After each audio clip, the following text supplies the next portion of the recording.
We are at Sheringham High School in North Norfolk for Norfolk Wildlife Trust's very first Nature Careers Fair, and we're joined this evening by countless friends and colleagues from nature conservation organisations all over the county. We have the Broads Authority, we have the Norfolk Rivers Trust, behind me there's Holcombe and the Area of Outstanding Natural Beauty, and NBIS, the Norfolk Biodiversity Information Service.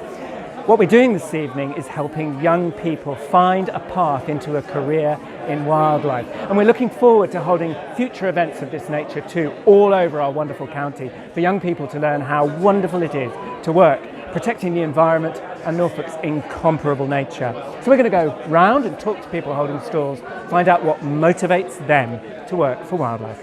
Ursula, you work for Norfolk Rivers Trust. What's that like?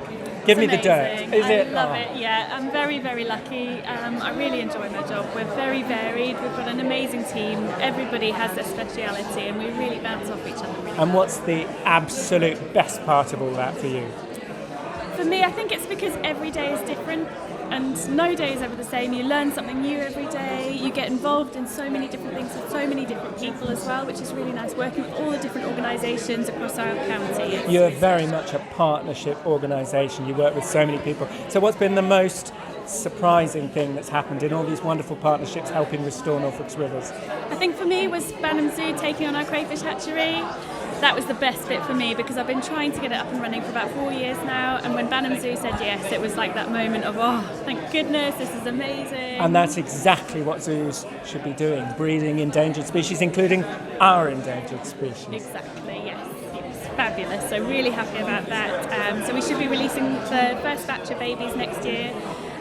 Don't quite know where yet. I've got too many places and I can't decide where, but we'll do it, yeah. Fantastic. And if you were talking to young Ursula, who was just looking to get involved in a career in conservation, what would you say to her? Do what you love. That's the main thing. Don't think about the money. Don't think about what other people think you should do. Don't try and impress people. Just do what you love, because ultimately that will be your success. Well, it shows that you love what you're doing. Thank you. Okay. David, you work for the Greenlight Trust. Tell me about what it is you get up to day in, day out. So we do all kinds of fun stuff. We take people down to the woods, people who may not have access to the woods, whether that be due to poor mental health, whether that is due to additional needs, people that don't traditionally have the opportunities to go to those places. Sounds like the best job in the world. What's the thing you enjoy most about it? So I enjoy most cooking with people. A key part of what we do is provide people with a healthy, nutritious, filling meal. You can't teach someone how to make a spoon if they're hungry. You know, taking care of those basic needs, Wow. Teaching people about good cooking, about good nutrition, and doing it with them. We cook with them on an open fire. Everything tastes better on open fire. What a fantastic job you have. What's been the thing that's most surprised you about it since you started? I think it's the sheer impact of going to the woods one day a week for 12 weeks.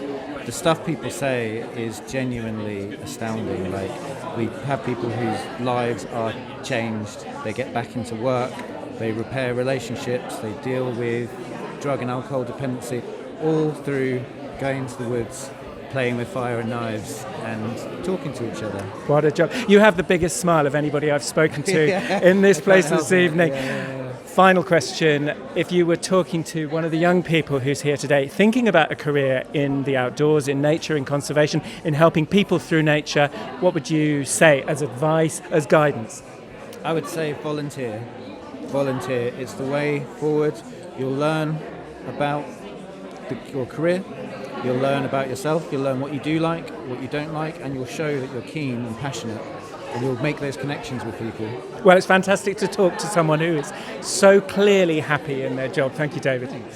So, Liam, you work for the Norfolk Biodiversity Information Service, NBIS, or for the Norfolk Non-Native Species Initiative? I work for the Norfolk Non-Native Species Initiative, but I am here today representing both organisations because we work kind of go hand in hand. You both sit within County Council. Both sit within County Council, and so I'm here representing both. And in your job monitoring and controlling non-native species, what's the most surprising thing that you deal with on a day-to-day basis? A lot of the time is how little people really understand the impacts of non-native species and how they don't realise the detrimental sort of impacts they can actually have on our natives that are just here trying to survive. And what's the best bit about your job? Oh, it has to be being outside all summer long, every summer day, get outside, meet loads of enthusiastic people, and at the end of the day, oftentimes when you're doing like Himalayan balsam bashes, there's a real noticeable difference at the end of the day compared to the beginning of the day of what you've done. And what would you say to young Liam, who was thinking about a career in conservation? What advice, encouragement would you give to young Liam looking for his path in nature conservation? Oh, well, to young Liam, I would say continue doing what you're doing. It all works out in the end. But to young people in general, I would say go the extra mile, do some volunteering, do any extracurricular activities you can to make yourself stand out. It's only becoming more and more competitive, and you need to stand out in the careers market and as an individual going forward as well. Now, B, you work on the fantastic Holcombe estate. Please tell me your job involves wielding one of these. Please. Unfortunately not. Should have chosen somebody else. What is your job? So I used to work on Holcombe Farms, but now I've recently just changed jobs to be the sustainability data. And Holcombe takes sustainability very seriously. Yeah, it's one of their top priorities on the estate. Yeah. In your job, either your farming job or your job now in sustainability, what's the most enjoyable aspect?